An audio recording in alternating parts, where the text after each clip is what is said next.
Odette had always believed in structure. Schedules, routines, carefully packed lunches, these were the things that made life manageable, the things she could control. Taking care of Theo was the best job she'd ever had, even if it meant navigating the whirlwind of his billionaire father's world. Sterling Calloway was, as far as bosses went, a decent one. Aloof, always busy, but decent. Their interactions were brief and businesslike, conducted through assistants or clipped text messages. As long as Theo was happy, Odette had no complaints. Today was meant to be simple. Theo had earned a treat after a week of particularly good behavior, so she took him to a small cafe a few blocks away from the Calloway estate. It wasn't the kind of place Sterling would step into, too casual, too ordinary. Odette liked that about it. The smell of fresh pastries filled the air as they stepped inside, and Theo's face lit up at the display case, his small fingers pressing against the glass as he debated between a chocolate croissant and a blueberry muffin. She ordered a coffee, knowing she wouldn't have time to finish it, and helped Theo make his decision. The barista, a friendly woman with a nose ring and bright green nails, handed over their order with a smile. "You two make an adorable pair," she said, passing Odette the change. Before Odette could respond, Theo turned to her, his little face glowing with excitement. "Mommy, can I have some of your coffee?" The words landed in the air like a dropped glass. The cafe wasn't crowded, but the people who were there had the natural curiosity of city dwellers, always half listening, always ready to latch onto an unexpected moment. Odette felt her stomach tighten as she looked down at Theo, his innocent expression completely unaware of the bomb he had just set off. She forced a smile. "Theo, sweetie, I'm not your..." But before she could finish, a voice from the corner of the cafe cut in. "Did you just say, Mommy?" A man with an expensive-looking camera slung over his shoulder leaned forward, eyes sharp with interest. He wasn't holding the camera up, not yet, but Odette could already see where this was going. Theo, still oblivious, nodded. "Yeah. Odette takes care of me all the time." Odette's heart started pounding. She reached for Theo's hand. "All right, buddy, time to head back." Too late. The click of a camera lens snapping into place was unmistakable. She turned just in time to see the flash go off, the photographer grinning like he had just won the lottery. "Wait, hold on," he said, already scrolling through his photos. "Are you saying you're married to Sterling Calloway?" Odette didn't dignify that with an answer. She was already ushering Theo toward the door, gripping his hand a little tighter than usual. "Let's go, sweetheart." The journalist didn't follow, but that didn't matter. She knew how these things worked. A man like Sterling was always under the media's microscope, and anything that even remotely hinted at a scandal spread like wildfire. She could already imagine the headlines. By the time they returned to the estate, she was on edge. She got Theo settled in his playroom with his favorite dinosaur figurines, then pulled out her phone. It had started. A handful of gossip sites had already picked up the story, their headlines ranging from mildly curious to outright dramatic. Sterling Calloway's secret family? Billionaire son calls nanny mommy in public. Others speculated about whether Sterling had been hiding a secret wife, an old affair, or something even more scandalous. The worst part was the photo. Theo's face was blurred, but Odette's wasn't. She was mid-motion, caught in the act of hurrying him out, which, of course, only made it look like she had something to hide. She barely had time to process it before her phone buzzed again. A message from Sterling's assistant, Ivy. "Mr. Calloway needs to see you. Now." Sterling's office was at the far end of the house, a space as sleek and intimidating as the man himself. Odette knocked once before stepping inside, bracing herself. Sterling was behind his desk, phone in hand, his expression unreadable. He looked up, eyes locking onto hers with the kind of intensity that made most people shrink. "Sit," he said. Odette sat. Sterling exhaled through his nose, pinching the bridge as if willing away a headache. Do you want to explain why half the internet thinks I've been hiding a wife? She had expected anger, maybe even outright yelling. But this was something else. Controlled, sharp, the kind of displeasure that came from a man who didn't like surprises. It was a misunderstanding, she said quickly. Theo, he called me that without thinking. He was excited. A photographer overheard. I tried to get out of there, but it was too late. Sterling turned his phone around, showing her the article. And you didn't think to call me the second this happened? I was dealing with Theo, she shot back, then took a deep breath. I was going to tell you. But it's not like I could stop it. He set the phone down and leaned back, studying her like a problem he needed to solve. This will blow over, he said, more to himself than to her. A statement, maybe. Deny everything. Clarify your role. She nodded. That's fine with me. But before either of them could say another word, there was another knock. Ivy, efficient as always, stepped in without waiting for permission. She was already holding her tablet, her expression unusually tight. We have a problem, she said. Investors are asking questions. Sterling's jaw tightened. What kind of questions? They want reassurance that there are no surprises in your personal life. Sterling didn't move, but the temperature in the room seemed to drop. Odette felt the weight of what Ivy was saying. This wasn't just a stupid gossip piece anymore. This was something that could affect Sterling's company, his bottom line. He turned back to Odette. This is going to be handled immediately. She lifted her chin, refusing to shrink under his gaze. Good. Because I didn't ask to be in the middle of this. For a moment, something flickered in his expression, something almost like regret. Then it was gone, replaced by calculation. I'll have my team draft a statement, he said. Until then, I need you to lay low. She didn't argue. She didn't have to. Because as much as she hated being told what to do, she knew he was right. And deep down, she had the sinking feeling that this wasn't over. Not even close. Sterling was used to headlines. They followed him like shadows, most of them tedious, some mildly irritating, a few requiring actual damage control. But this was absurd. He scrolled through the endless stream of articles, each one more ridiculous than the last. Secret wife? Mysterious nanny? The truth about Sterling Calloway's private life was trending on 3 different platforms. A popular morning show was running a segment titled Billionaire Father, Secret Family, with 2 self-proclaimed relationship experts analyzing the emotional cues from a grainy cafe photo. He set his phone down, rubbing his temples. This was spiraling faster than he'd anticipated. The official statement Ivy's team had put out, dry, professional, carefully worded, had done nothing to slow the wildfire. If anything, it had poured gasoline on it. Sir, Ivy said from the other side of his desk, we have another problem. He didn't even look up. Of course we do. Your in-laws have released a statement. Now he looked up. What? Ivy handed him her tablet. The press release was brief, polished, and sharp as a knife. Margaret and Elliot Whitmore are deeply concerned about the well-being of their grandson. In light of recent events, they are reviewing all legal options to ensure Theo is raised in a stable and supportive environment.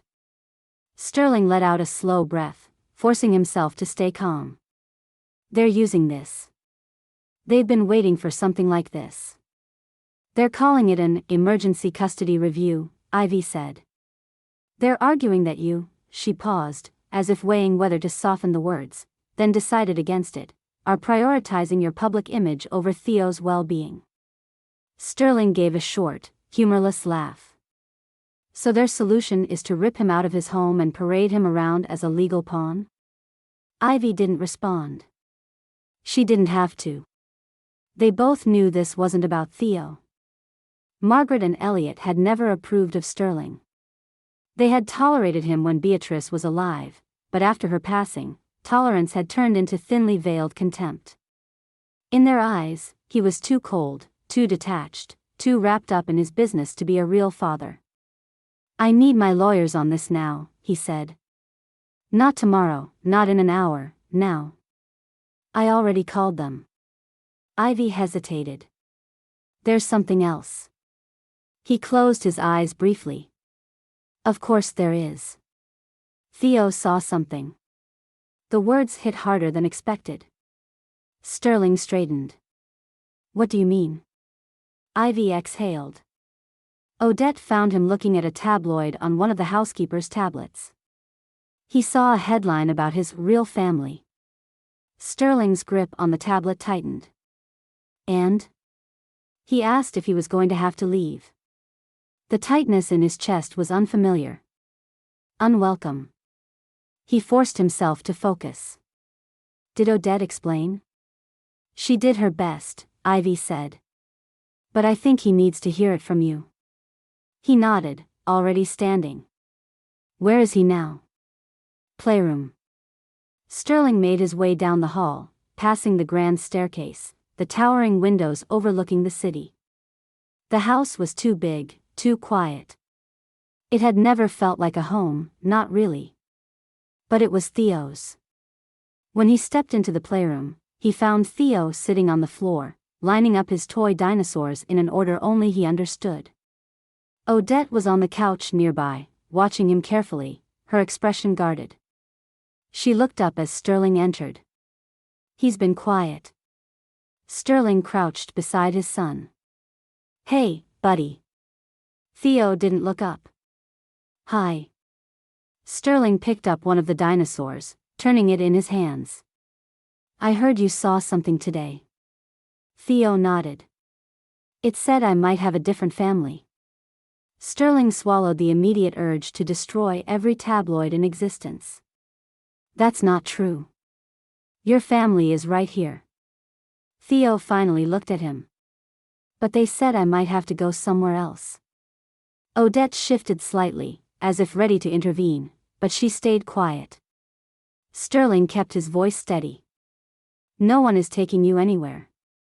Theo studied him for a long moment, then nodded. "Okay." He went back to his dinosaurs, as if that was the end of it. Sterling met Odette's gaze. She didn't say anything, but he could see it in her expression. This wasn't over. Back in his office, his legal team was waiting. 3 of them, sitting stiffly in the leather chairs opposite his desk, laptops open, notepads filled with legal jargon. "The custody petition hasn't been officially filed yet," one of them said. "They're testing the waters, seeing if you'll react." Sterling leaned back. "Then let's make something clear. If they think they can take my son, they're going to war." The lawyer nodded. "We'll be ready." As the meeting wrapped up, Ivy reappeared. "There's more." "Of course there is," he muttered. "What now?" "The Tyndall merger," she said. "It's stalled." He stiffened. "They're pulling out?" "They're considering it." Sterling exhaled slowly. The Tyndall merger had been in progress for months. A deal that would secure the next decade of Callaway holdings. The kind of deal that could make or break a legacy. "They're worried about instability," Ivy continued. Their exact words were uncertain family dynamics and media distractions. Sterling resisted the urge to throw something. "They think a gossip piece is a business liability." "They think custody battles make for bad press," Ivy said. "And bad press makes for bad investments." He stood, walking to the floor-to-ceiling windows. The city stretched below him, a skyline built on power, reputation, control. Things he had spent his entire life mastering. But this wasn't just about him anymore. "Set up a call with Tyndall," he said. "I'll handle it myself." "I already did," Ivy said. "Tomorrow morning." He nodded. "Good." She hesitated. Sir, we need to consider the optics here. If this custody fight drags out. It won't, he interrupted. She gave him a look. If it drags out, she continued, unfazed, you need to think about how to present yourself. The narrative is out of control. He turned. What are you suggesting? Her expression was unreadable. You need to look like a stable father. The implication hung in the air. He already knew what she was getting at. He just didn't want to say it. Odette. The public already believed she was something more than a nanny. She was the only person in Theo's life who wasn't a legal team, a board member, or a business associate. He exhaled sharply. Absolutely not. Ivy didn't argue. She didn't need to. The idea was already in his head. As she left, Sterling sat back down at his desk. The articles were still open on his screen, the headlines relentless. He closed them one by one. Then he picked up his phone. And called Odette. Odette had expected many things when Sterling called her into his office. A lecture, maybe. A demand that she stay out of sight until the scandal died down. A firm request to remind Theo that words mattered, especially when spoken in public places where men with cameras lurked like hungry seagulls. But not this. Definitely not this. Sterling sat behind his desk, composed, unruffled, the picture of a man who had made bigger, more shocking deals in his lifetime. He might as well have been discussing a merger or a stock acquisition. Odette, on the other hand, felt like she had been thrown off a cliff. You want me to what? She asked, certain she had misheard. Marry me, Sterling said, like he was confirming a lunch reservation. Temporarily. She let out a short, stunned laugh. Right. Temporarily.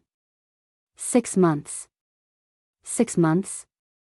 He leaned forward slightly, elbows resting on the desk, his expression steady. The custody petition is already in motion. The investors are spooked. Right now, the public thinks you're my secret wife, my long-lost love, my hidden affair, whatever nonsense they've latched onto. If we deny it outright, it looks defensive. But if we lean into it, if we control the narrative. She stared at him. You're seriously suggesting we get married to stabilize your reputation? It's mutually beneficial. She nearly choked. For who? You. That did it. She stood up, shaking her head. I work for you. I take care of Theo. I make sure he eats vegetables and goes to bed on time. I am not some corporate pawn you can slot into your strategy like a well-placed press release. Sterling didn't move, didn't react. Sit down, Odette. I don't think I will. His voice remained level. You haven't heard everything yet. She should have walked out. She should have told him exactly where he could put his legal proposal and gone straight to Ivy to give her resignation. But she didn't. Maybe it was curiosity. Maybe it was the absurdity of it all. Or maybe it was the small, nagging thought that this wasn't something Sterling would do lightly. She sat back down. I understand how this sounds, he said, folding his hands in front of him. But look at the situation. You've been dragged into this, and it won't go away anytime soon. This isn't just about me, your name is in every article next to mine. People are picking apart your life, your job, your history. The media is relentless, and unfortunately, so is public perception. She hated that he wasn't wrong. The articles had been invasive, painting her as everything from a devoted, hidden partner to a scheming gold digger. Reporters had already harassed her neighbors, her former employers.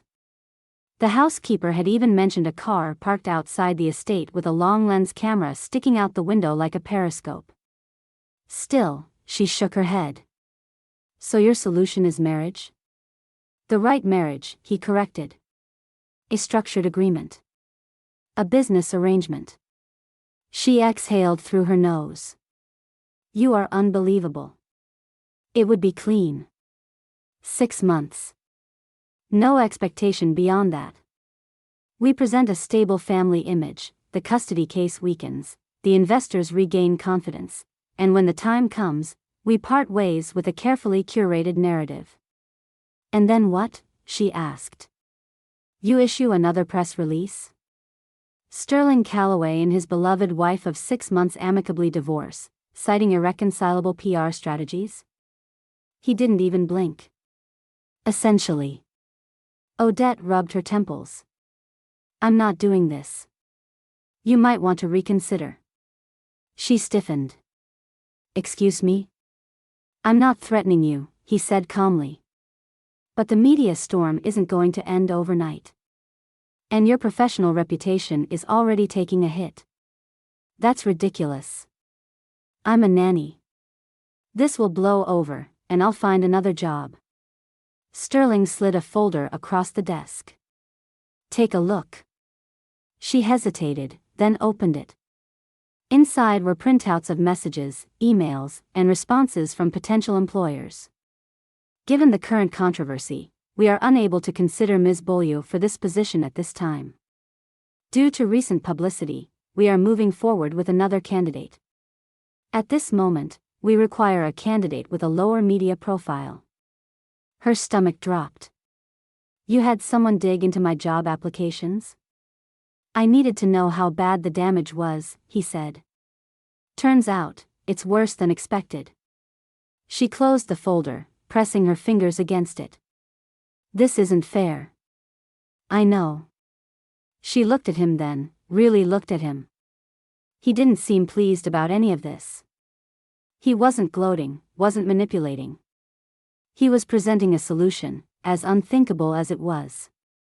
Still, the thought of marrying him, even temporarily, was beyond outrageous. There has to be another way, she said. If there were, we wouldn't be sitting here. Odette leaned back, arms crossed, staring at the ceiling. 6 months. Yes. And then I walk away? Yes. With my name cleared? Yes. She exhaled. I need time to think. You don't have much. She shot him a look. I'm aware. He nodded once. I'll have Ivy send over the details. Review them. Ask whatever questions you need. She stood up again, slower this time. If I say no? Sterling didn't flinch. Then you walk away, and I figure out another solution. The simplicity of his answer threw her. There was no manipulation, no guilt-tripping. Just a matter-of-fact statement. I'll let you know, she said, and left. Odette spent the next 48 hours in a state of silent war with herself. Every instinct screamed at her to reject the offer. It was absurd. It was unnatural. It was something straight out of a made-for-TV drama, the kind her mother used to watch on lazy Sunday afternoons. But the reality was unavoidable. She had applied to 10 positions. 10 rejections. She had reached out to 2 former employers. Both politely declined to get involved. And the reporters weren't going anywhere. By the 3rd day, she knew. She called Sterling. I have conditions. He didn't sound surprised. I'm listening. I keep my job. Done. I maintain my autonomy. No controlling where I go, who I see, what I do outside of appearances. Fair. I want legal protection. A contract that ensures I walk away untouched. No complications. Already in the works. She closed her eyes. And compensation. He didn't hesitate. Name it. She said the number. There was a pause. Then, done. She opened her eyes. I'll sign. I'll have Ivy send everything over. Odette ended the call and set her phone down. This was happening. Odette signed her name with steady hands, but inside, she felt like she was pressing a detonator. It wasn't the sheer absurdity of what she was doing, though that certainly played a role. It was the terrifying permanence of ink on paper. Once it was done, it was done. There was no waking up tomorrow and pretending it had all been a bizarre dream, no peeling her name off the document like a sticker. She was agreeing, in a legally binding way, to become Sterling Calloway's wife. For 6 months. Ivy, ever efficient, gathered the signed pages into a sleek folder. "That's it," she said, checking her watch. "I'll have copies sent over to your email." Sterling nodded, standing as if he'd just concluded a business meeting, which, for him, this probably was. "We'll need to be seen together immediately. The media cycle moves fast, and the sooner we establish our story, the better." Odette gave him a look. "Our story?" He didn't blink. "Yes. We've been in a private relationship for over a year. We kept it quiet for Theo's sake, but given the circumstances, we're now making it official." She let out a slow breath. "Of course we are. The wedding is in a week." Odette closed her eyes for a brief moment. Naturally. It didn't matter that the ceremony was just for show. There wouldn't be a packed church or a blushing bride, just a sterile exchange of vows in front of a select group of people who had been carefully vetted to sell the illusion. A handful of high-profile guests, just enough to make it look real. A controlled leak to the media, because if there wasn't a leak, it would look suspicious. And, most importantly, an official set of photographs that would be carefully distributed to ensure the correct narrative took hold. They left Ivy's office and stepped into a waiting car, already heading toward the city. Odette barely had time to process one surreal moment before plunging into another. By the time they arrived at the venue, an upscale restaurant, chosen specifically for its exclusivity, there were already cameras waiting. It was impossible to tell whether they had been tipped off or if this was just what happened and a man like Sterling Calloway left his house. Odette barely had time to register anything before Sterling placed a hand on the small of her back and guided her inside. It was the first time he had touched her. The gesture was purely for show, but it still caught her off guard. The maitre d' greeted them with a knowing smile, leading them to a private table tucked away from the main floor but still visible enough for the strategically placed photographers outside. The moment they sat down, a waiter poured them wine they hadn't ordered, and Odette realized this was all choreographed. Of course it was. This wasn't a date. It was a press release with appetizers. She picked up her glass, keeping her voice low. "Do I at least get to know my favorite color?"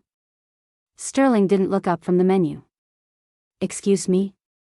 If we've been in a secret relationship for a year, I assume you'd know basic things about me. Favorite color, favorite movie, middle name. Otherwise, it's going to look strange when we eventually do an interview and I stare blankly when asked what my own husband got me for my birthday." He finally met her gaze, assessing. "Green." She blinked. "What?" "Your favorite color," he said. "It's green." She stared at him. "How do you?" "You always pick the green mug in the kitchen," he said simply. "And you buy Theo clothes in green more than any other color."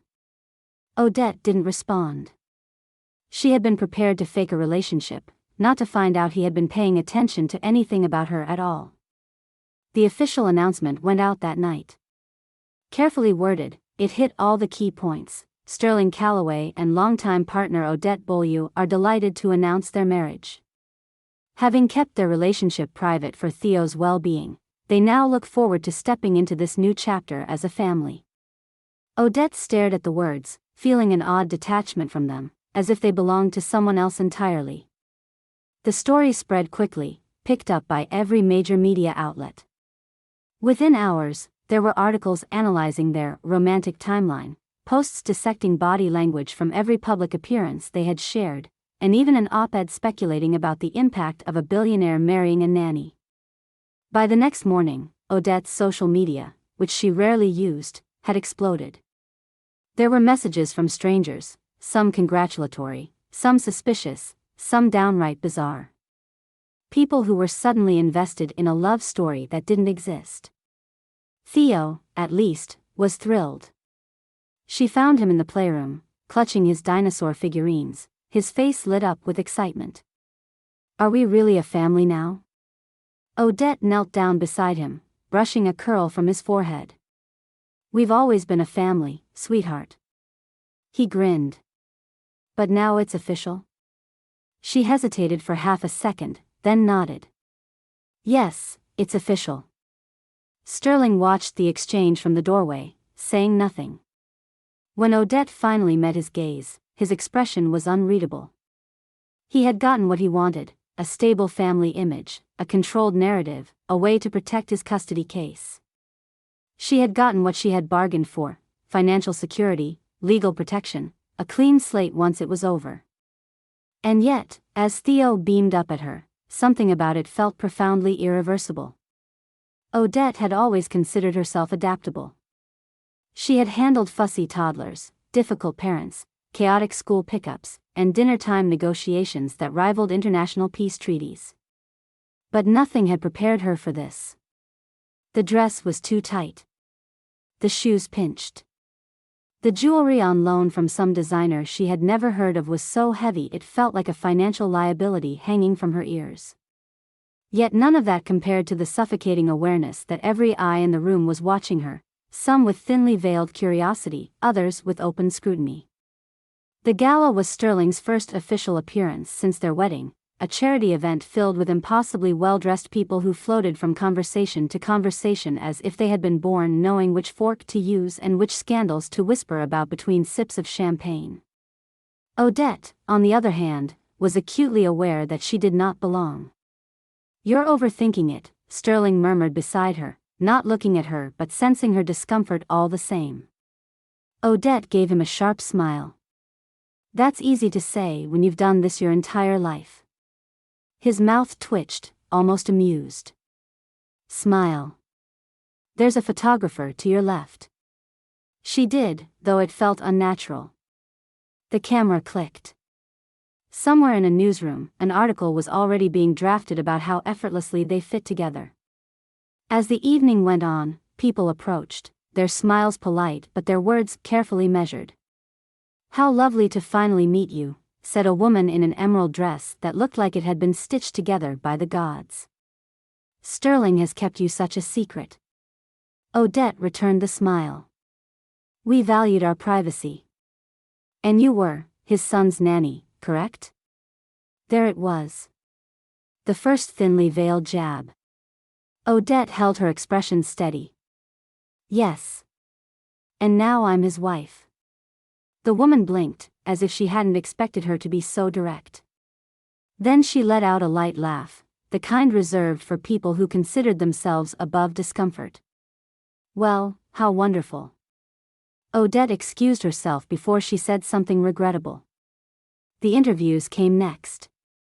A carefully staged conversation with a reputable magazine. The journalist asked the expected questions. How did they meet? What made their relationship work? What was it like adjusting to this new phase? Odette stuck to the script. They had met naturally, bonding over their shared care for Theo. Sterling's dedication to fatherhood had been one of the many things she had admired about him. Their decision to marry had been private, personal, and deeply meaningful. She almost managed to believe herself. Outside the controlled spaces, reality was less polished. Theo had always been affectionate, but now he clung to her in a way that was both endearing and heartbreaking. Can we bake cookies tomorrow? He asked one morning, as she helped him into his shoes. Odette smiled. Of course, sweetheart. And Daddy too? She hesitated. Sterling had barely been home in the past week, caught up in meetings and business obligations that somehow always took priority. We'll ask him. Theo nodded, satisfied, and Odette wondered how long it would take before he noticed that things weren't quite what they seemed. Sterling, for his part, kept their interactions strictly transactional. They appeared together when necessary, spoke when required, and otherwise lived separate lives within the same house. He was polite but distant, engaged but detached. It was, in a way, exactly what they had agreed to. And yet, when Odette lay in bed at night, staring at the ceiling of a room that was too grand, too impersonal, she couldn't shake the feeling that she had become part of a story she didn't know how to control. Odette had thought the worst was behind her. The media frenzy had settled into a predictable rhythm, her public appearances had become slightly less nerve-wracking, and she was getting better at answering invasive questions with a carefully practiced smile. But then, the headlines changed. Sterling Calloway's sham marriage? Late wife's parents challenge custody. It was impossible to ignore.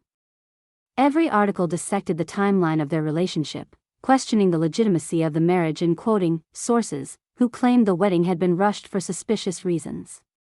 But the real bombshell came from Elliot and Margaret Whitmore themselves, who had issued a statement questioning Sterling's ability to provide Theo with a stable, loving environment. Odette read the statement twice, bile rising in her throat. They weren't just implying that Sterling was a bad father. They were laying the groundwork to take Theo away. She found Sterling in his office, standing by the window, phone pressed to his ear. His posture was stiff, his free hand clenched at his side. "Let me make one thing very clear," he said, his voice dangerously calm. "This will not go to court." Odette didn't need to hear the other side of the conversation to know that was exactly where it was headed. When he finally ended the call, he turned to her. "They filed this morning," he said flatly. Her stomach dropped. "What does that mean?" "It means," he said, walking to his desk and picking up a folder, "that they're officially contesting my custody. They're arguing that our marriage is fraudulent and that I'm unfit to raise Theo." Odette sank into the chair across from him. "They can't actually prove that." "They don't have to," he muttered, flipping through the paperwork. "They just have to create enough doubt." She exhaled slowly. "So what happens now?" Sterling rubbed his temples. "Now? We fight." They spent the next several hours with Sterling's legal team, who laid out the situation with the precision of surgeons preparing for a high-risk operation. The Whitmores were pushing for an emergency hearing, arguing that Theo needed to be removed immediately while a full custody review was conducted. Their case relied heavily on the argument that Sterling was too focused on his business to be a present father, and that Odette was a hired stand-in rather than a legitimate parental figure. "They're playing dirty," one of the lawyers said. "They want the court to think Theo is nothing more than an accessory in your carefully curated public image." Odette's nails dug into her palms. "And what do we do?" Sterling's expression was unreadable. "We make sure they don't win." The house felt different after that. Lawyers came and went, meetings stretched late into the night, and phone calls became urgent whispers behind closed doors. Even Ivy, usually the picture of composure, looked tense. Odette tried to keep things normal for Theo, but children weren't stupid. He noticed the tension. The way Sterling barely sat down for dinner anymore, the way Odette's smile didn't quite reach her eyes. And then, one evening, he overheard. Odette had stepped into the hall to grab her phone when she heard voices from Sterling's office. She wouldn't have paid attention, but the door was slightly open, and a single word made her freeze. "Take." She moved closer, her stomach twisting. "They can try," Sterling was saying, his voice sharp. "But they won't take him from me." There was a pause. Then Ivy's voice, softer but no less serious. "We need to be prepared for every outcome." Odette barely registered the rest of the conversation because, down the hall, Theo stood in the doorway of his bedroom, his face pale. Her heart sank. "Theo." His lower lip trembled. "Are they taking me away?" Odette crossed the hall in seconds, kneeling in front of him. "No, sweetheart. No one is taking you anywhere." "But I heard them." His little hands curled into fists. "They said someone might take me." She took his hands gently. "That's not going to happen. Your dad is fighting for you. We both are." His chin wobbled. But what if they win? She swallowed the lump in her throat. They won't. Theo's arms wrapped around her neck, holding on like she was the only thing keeping him grounded. Odette hugged him tightly, wishing she could make a promise she was certain she could keep. Odette found Sterling in his office, staring at the glow of his computer screen like it held the key to solving everything. His sleeves were rolled up, his tie loosened just enough to suggest he had been at this for hours. There were 3 empty coffee cups on his desk, a tablet blinking with unread notifications, and a legal document open in front of him that he clearly wasn't reading. She didn't knock. She just walked in and folded her arms. Theo is terrified. Sterling didn't look up. I know. She narrowed her eyes. Then why are you here instead of with him? That got his attention. He leaned back in his chair, finally meeting her gaze. Because I'm handling it. Odette let out a sharp laugh. Handling it? You mean sitting in meetings, reading legal briefs, and talking to a bunch of people who don't even know Theo? He doesn't need lawyers right now, Sterling. He needs his dad. His expression remained unreadable. I don't have the luxury of sitting with him and telling him everything is going to be fine. You mean you don't want to? She shot back. Something in his jaw tightened. I don't see how that's relevant. It's relevant because your son is scared, she snapped. Because he's a little boy who needs reassurance, and instead of giving it to him, you're buried in your emails like they're going to hug him goodnight. Sterling exhaled slowly, his fingers pressing together in front of him. Theo has everything he needs. She stared at him, almost laughing at the absurdity of the statement. No, he doesn't. He has a stable home, Sterling continued, as if she hadn't spoken. A world-class education. The best doctors, the best tutors, the best security team. He is safe, he is cared for, and he will not be taken from me. Safe and cared for aren't the same thing as loved. His expression barely flickered, but something shifted in his posture. I love my son. I know, Odette said, her voice quieter now. But does he? Sterling stiffened. She pushed forward. Theo doesn't care about the legal case. He doesn't care about your investors or your reputation. He cares that he barely sees you. That you come home late, that you miss dinner, that he has to ask me if you'll have time to play with him. I work so that he has everything. No, you work because you don't know how to stop, she countered. You think money is enough, that providing is the same as parenting, but it's not. He's a child, Sterling. He doesn't need another trust fund. He needs you. He stood then, slow and deliberate, as if measuring his movements. This is not a conversation I need to have with you. Well, someone needs to have it with you, she shot back. They stood in silence, the air between them charged with something Odette couldn't quite define. Sterling had been challenged before, by board members, competitors, journalists, but she doubted any of them had ever questioned him about bedtime stories and missed soccer games. For a long moment, he didn't speak. Then, with something like reluctant curiosity, he asked, "What would you have me do?" Odette exhaled, her frustration simmering into something softer. Be his dad. Sterling didn't answer, but this time, he didn't dismiss her either. The ballroom was a sea of polished perfection. Women in glittering gowns, men in impossibly tailored suits, champagne flowing as if the mere idea of an empty glass was offensive. It was the kind of event where people smiled too much, where laughter was just a bit too loud, and where everyone pretended to care deeply about the cause they were supporting, while in reality, they were there to be seen. Odette adjusted the diamond bracelet on her wrist, another borrowed accessory from a brand desperate for exposure, and smiled at the woman across from her, nodding at something she hadn't actually heard. She was getting good at this. Good at smiling at the right moments, at offering vague but elegant responses when someone asked how she and Sterling had managed to keep their love story a secret. Good at pretending any of this was normal. Across the room, Sterling was deep in conversation with a group of investors, his posture relaxed, his smile just the right amount of charming.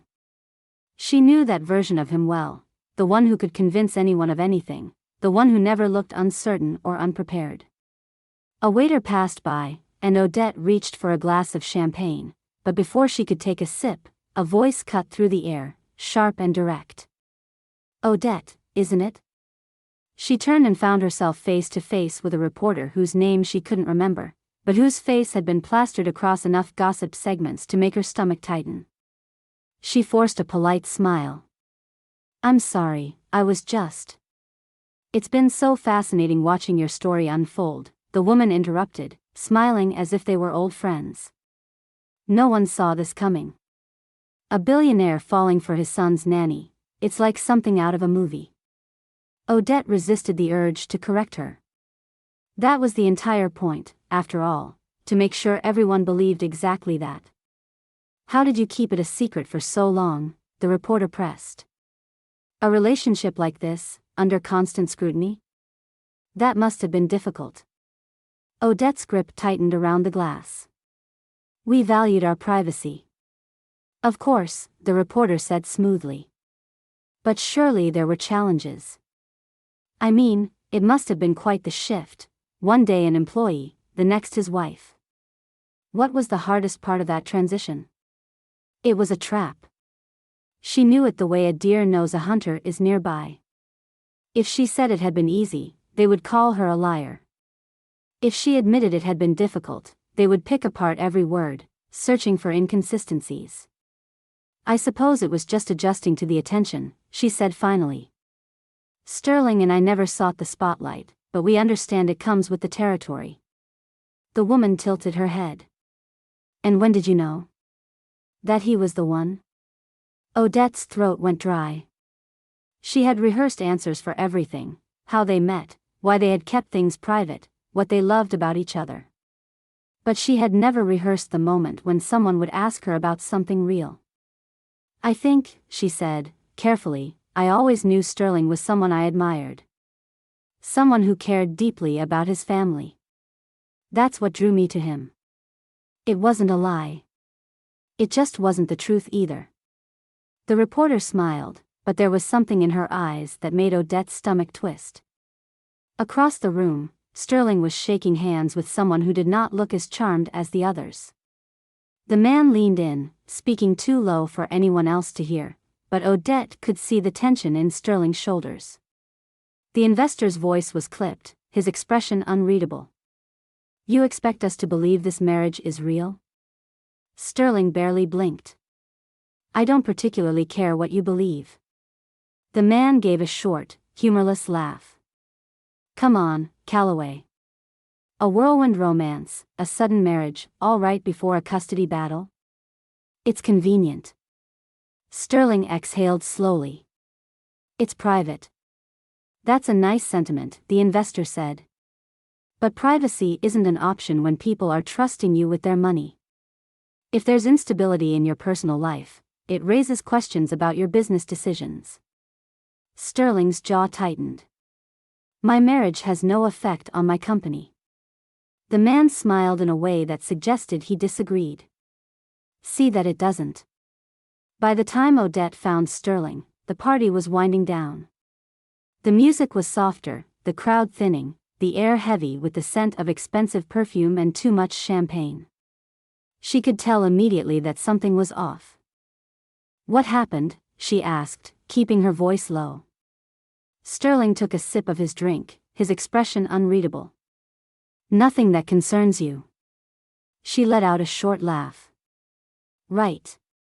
Because none of this concerns me." He turned to her then, his gaze sharp. "You don't need to worry about it." She took a step closer. "You're not the only one playing a part, Sterling. If someone is questioning us, I need to know." His expression flickered for a moment, just a moment, but then he looked away.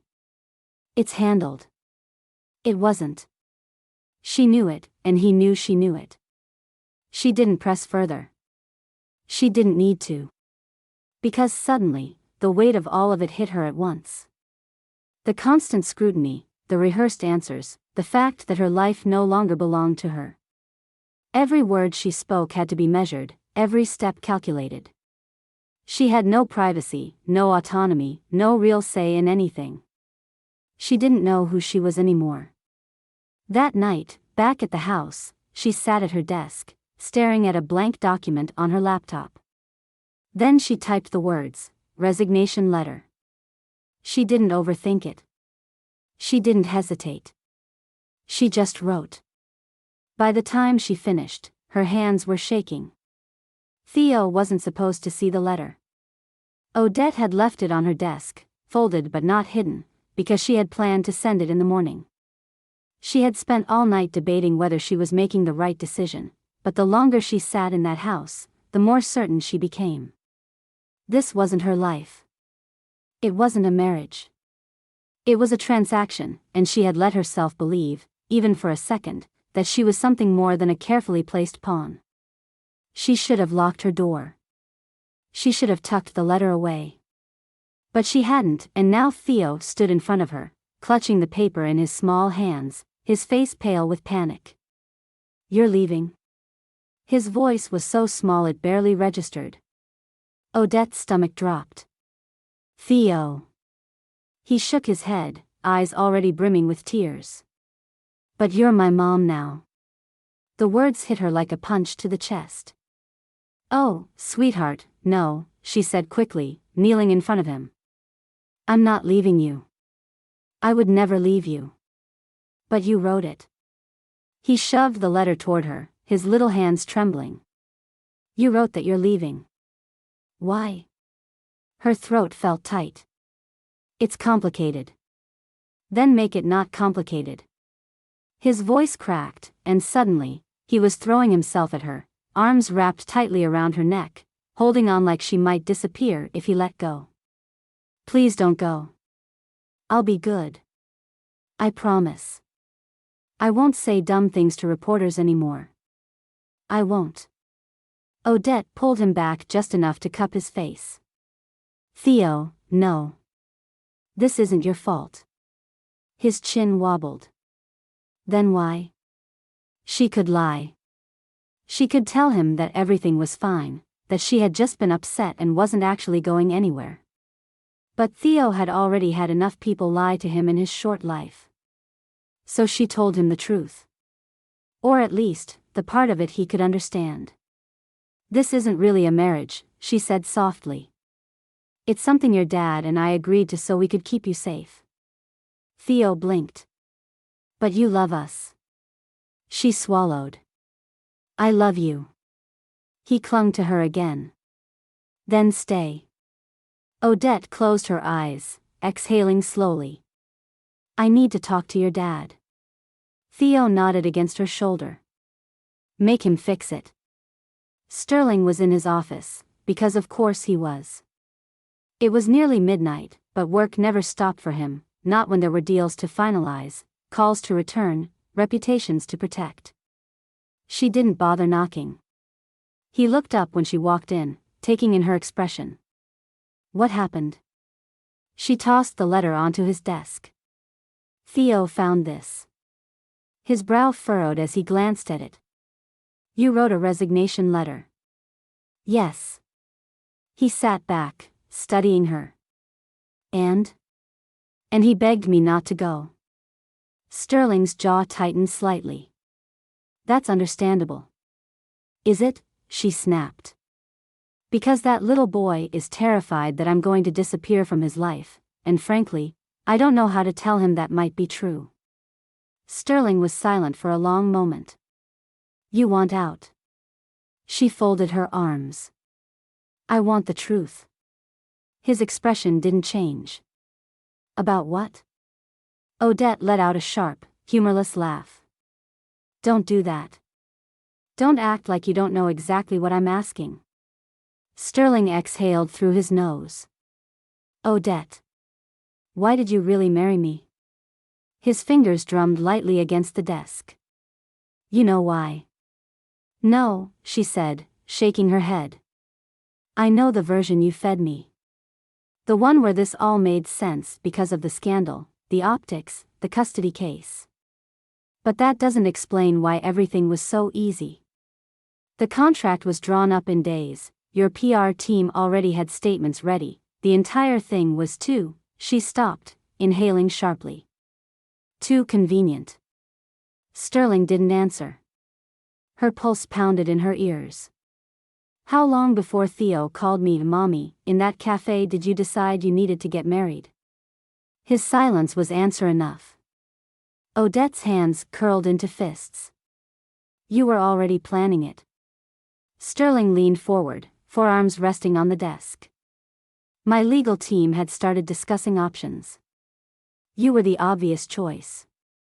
The obvious choice. Her stomach turned. So this had nothing to do with Theo's slip-up. I didn't expect it to happen so fast, Sterling admitted. But yes. The plan was already in motion. Odette let out a shaky breath, pressing her hands to her temples. Was I ever anything more than a strategy to you? His lips parted slightly, like he wanted to say something, but no words came out. She laughed, but it wasn't a happy sound. Wow. You really had me convinced. I mean, I knew what this was, but I thought, she cut herself off, shaking her head. It doesn't matter what I thought. Odette. No, she snapped. You don't get to Odette me right now. She turned toward the door, but his voice stopped her. You are more than a strategy. She spun back around. Oh, really? Because you just admitted that I was a backup plan. A legal loophole wrapped up in a PR-friendly package. His jaw tightened. It wasn't like that. Then tell me how it was, she challenged. He didn't. Odette nodded once, as if something had finally clicked into place. Right, she said. That's what I thought. She walked out without another word. Odette had never been a woman who needed dramatics. She preferred reason, calm, and clear plans. But at that moment, standing in the center of Sterling's office, the resignation letter still in her hand, she didn't care about being reasonable. I'm done, she said, her voice steadier than she felt. I'm leaving. Sterling didn't react at first. He just stared at her, as if waiting for her to take it back, to realize she was being impulsive. When she didn't, he leaned back in his chair, exhaling through his nose. You can't. Her laugh was sharp. I assure you, I can. We have a contract. Odette tossed the letter onto his desk, barely missing his laptop. And you have a team of lawyers who can figure out how to void it. He didn't look at the letter. Walking away now will only make things worse. For you. For me. For Theo. Odette's jaw tightened. Don't you dare use Theo to manipulate me. This isn't manipulation, Sterling said coolly. It's reality. You leaving like this, unexpectedly, publicly, will start another media firestorm. One that I can't control. She folded her arms. That's not my problem. He stood slowly, his movements deliberate. It is if Theo gets caught in the middle. Odette flinched, but she didn't back down. You think me staying is better? Continuing this lie, pretending everything is fine? It's temporary, he said. 6 months. That was always the agreement. She let out a breath, shaking her head. You really don't get it, do you? I thought this arrangement was about protecting Theo, but it was never about him. It was about control. Control over the custody case. Control over the media. Control over me. His expression darkened. That's not true. No? She crossed her arms. Then tell me one decision I've actually made for myself since this started. Sterling didn't answer. Odette swallowed the lump in her throat. I can't do this anymore. Not for 6 months. Not for 6 minutes. His jaw clenched. If you leave, you know what will happen. The press will twist the story. The Whitmores will use it as ammunition. You're giving them exactly what they want. Odette stiffened. And what about what I want? Silence. She nodded once, the finality of it settling in her bones. That's what I thought. She turned and walked out before he could say anything else. The next morning, she packed quickly. Clothes, a few essentials, not much else. It wasn't like she had built a real life in that house. Her existence there had always felt temporary, like she was borrowing space in a world that wasn't hers. She was zipping up her suitcase when she heard a small, shaky voice behind her. You're really leaving? She turned to find Theo standing in the doorway, his favorite dinosaur clutched in his arms. His eyes were already wet, his lower lip trembling. Odette's heart cracked straight down the middle. She knelt in front of him, smoothing his curls. Oh, sweetheart. He sniffled. But we're a family. Tears burned the back of her throat. We'll always be a family, baby. No matter what. His arms wrapped around her neck, tight and desperate. Then don't go. She held him, pressing a kiss to the top of his head. I have to. Theo let out a little sob, pulling back just enough to look at her. What about Daddy? Odette swallowed hard. He's going to take care of you. But he doesn't know how, Theo whispered. Her chest ached, because he wasn't wrong. Footsteps sounded in the hall, and a moment later, Sterling appeared. He took in the scene, his face unreadable. Theo, go downstairs. Theo shook his head, holding on to Odette tighter. Sterling's voice softened. Buddy. Theo's little shoulders sagged, but he let go. He gave Odette one last, pleading look before dragging his feet toward the stairs. She wiped at her face, inhaling sharply before standing to face Sterling. He was blocking the doorway. You don't have to do this. Odette exhaled slowly. Yes, I do. Something flickered in his eyes, frustration, maybe regret. You're making a mistake. Her lips pressed together. No, Sterling. Marrying you was the mistake. She pushed past him before he could say anything else.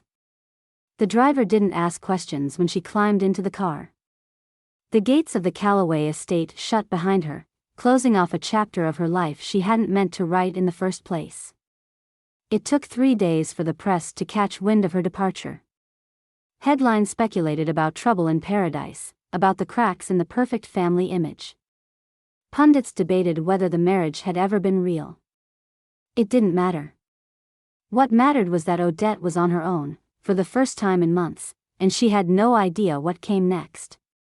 She applied for jobs. She sent out resumes. The responses were slow, hesitant. The scandal followed her like a shadow, making it clear that she wasn't just Odette Beaulieu anymore, she was the nanny who married a billionaire. She kept going anyway. Back at the Calloway house, Sterling was adjusting to life without her. Or at least, he was trying to.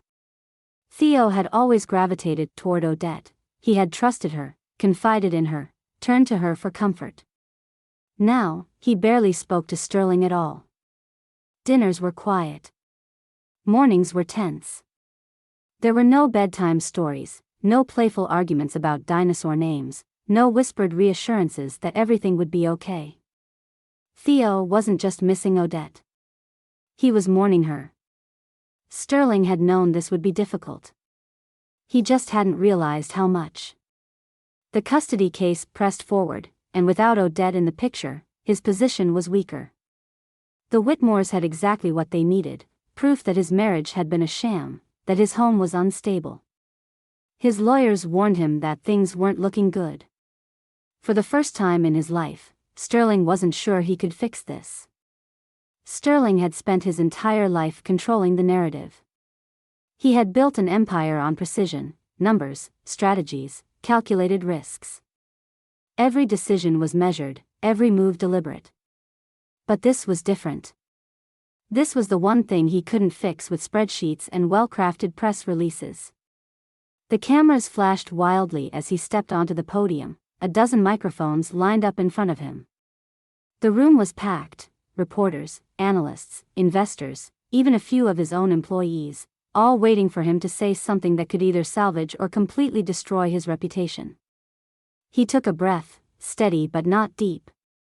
"My name is Sterling Calloway," he began, his voice even. "And I have something to say." The room stilled, the anticipation thick.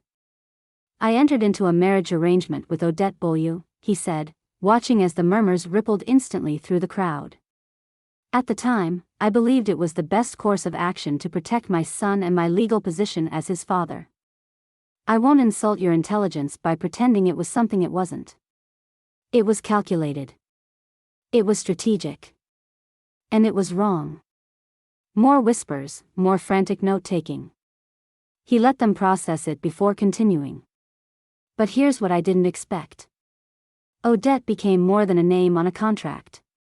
She became the best mother figure my son has ever known. And when I realized that, I let her go." The room went silent. Sterling exhaled. "I let her go because I had convinced myself that I could do this alone. That I could raise Theo with structure and financial security and a well-planned schedule. But I was wrong. He doesn't just need a stable home. He needs love, and he needs the person who has been there for him in ways I never was." The flashes continued, some reporters looking genuinely stunned. Sterling Calloway didn't make public miscalculations. He didn't admit mistakes. But here he was, telling the entire world that he had failed the most important person in his life. "I don't expect this statement to change how you see me," he said. "But I need you to know that, moving forward, the only thing I care about is my son's happiness." When he walked off the stage, Ivy was waiting, her expression unreadable. "Well," she said, tucking her tablet under her arm, "that was bold." The fallout was immediate. Some investors panicked, concerned about what the revelation meant for Calloway Holdings. The media ran with every possible angle. Some called it damage control, others called it genuine. But the public? The public saw something else entirely. They saw a man who wasn't perfect, who had made a mess of things, who had done what men like him never did, admitted he was wrong. Odette saw it too. She had been sitting in her small apartment, drinking coffee that had long gone cold, when she watched the press conference. She wasn't sure what she had expected, but it wasn't that. The phone rang an hour later. "Ivy. You're being called to testify," she said. "Custody hearing is moving forward." Odette had known this moment was coming, but now it was real. And terrifying. She arrived at the courthouse 2 days later, dressed simply, her heart pounding. She had faced reporters before, had learned how to navigate their invasive questions. But this wasn't about her. This was about Theo. The cross-examination was brutal. The opposing attorney wasted no time. "You claim to be a stable parental figure in Theo Calloway's life," the lawyer said, flipping through a file. "And yet, you left. How do you reconcile that?" Odette kept her voice steady. "I left because I realized the situation I was in wasn't healthy for anyone. But leaving Sterling doesn't mean I left Theo." The lawyer raised a skeptical brow. "And yet, you haven't seen him in weeks." Odette clenched her hands together. "Because I thought it was the right thing to do. I thought giving them space would make things easier. I see now that I was wrong." The lawyer smirked. "You seem to admit to a lot of mistakes." She lifted her chin. "Because parents make mistakes. But what matters is that Theo knows, without a doubt, that he is loved. And he knows that, because I was there. Every bedtime story. Every scraped knee. Every moment he needed someone."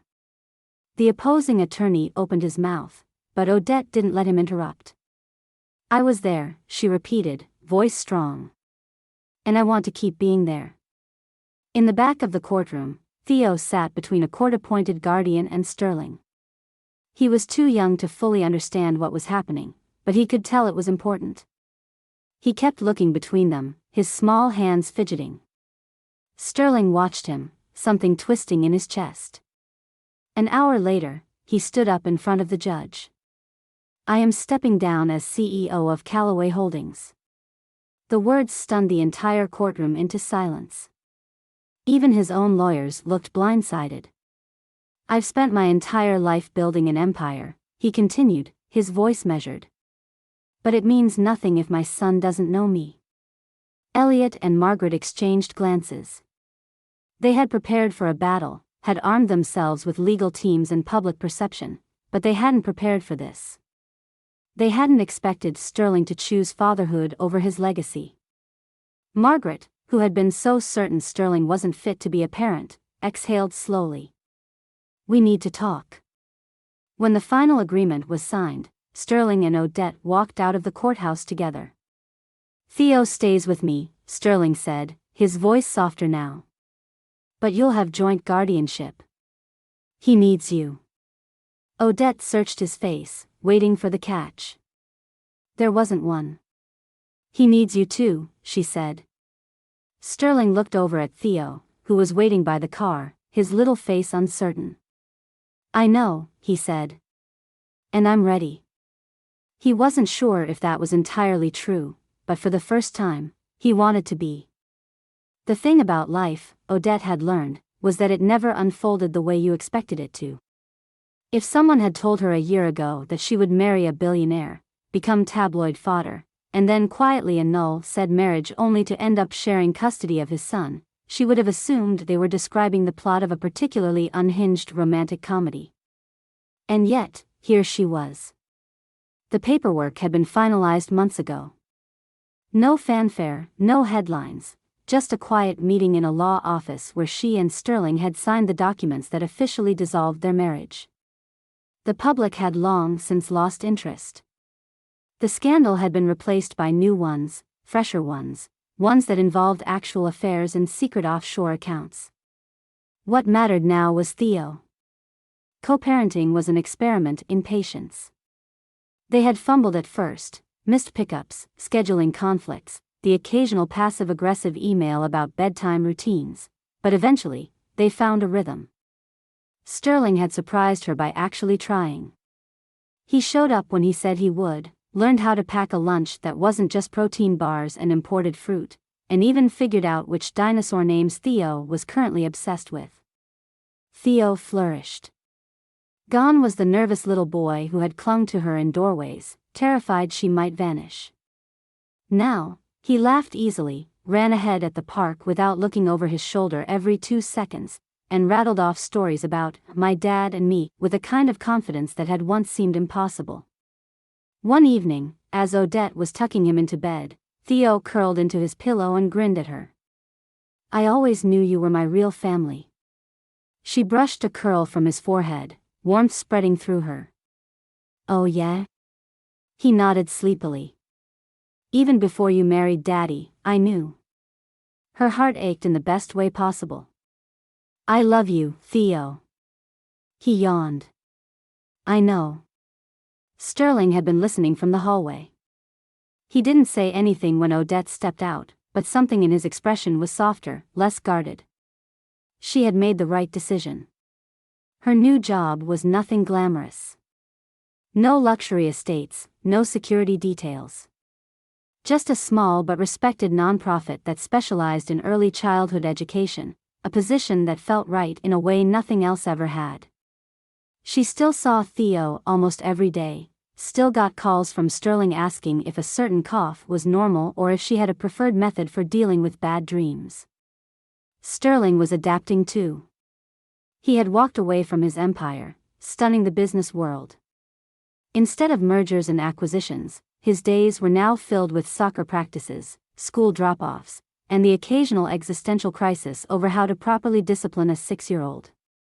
He was still figuring it out, but he was there. That was what mattered.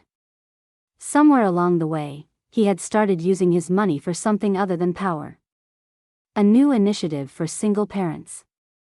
A foundation in Beatrice's name. quiet donations to schools and community centers. His wealth hadn't disappeared, but it had changed shape, shifted into something that actually meant something. Theo saw it. He no longer looked at his father and saw a stranger in a suit. He saw the man who made pancakes on weekends, who sat through animated movies without checking his phone, who had learned that bedtime stories weren't something you outsourced. Odette wasn't Sterling's wife anymore. But she was still Theo's person, the one who had been there from the beginning, the one who would always be there. And somehow, that was better. They weren't a traditional family. They weren't anything that fit into a neat little box.